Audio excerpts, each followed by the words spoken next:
వద్దు వద్దు అంటే ఇంట్లో గుండు గుడిచ్చారు. స్కూల్లో పిల్లకాయలంతా నవ్వుపోతారు. అదే ఫస్ట్ ముట్టుకాయ.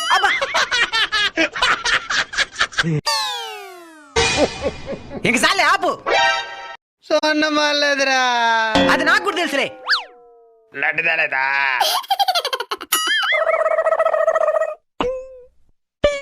దేవుడికి మొక్కునేవా?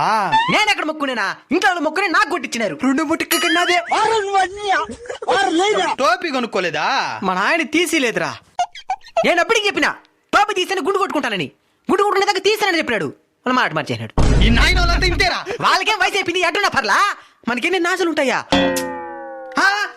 నువ్వు లవ్ చేసే అమ్మాయి వస్తున్నది. అన్ని బాగుంటేనే మనం చూసేది ఎక్కువ. ఇంకెప్పుడు సేపనే పనిలే. ఇంకా 10 రోజులు అటుపక్క చూడకుండా ఉండదు మంచిది. స్కూల్లో గుండుతో మీరు అనుభవించిన బాధలు జ్ఞాపకాలు ఏమైనా ఉంటే కామెంట్ చేయండి.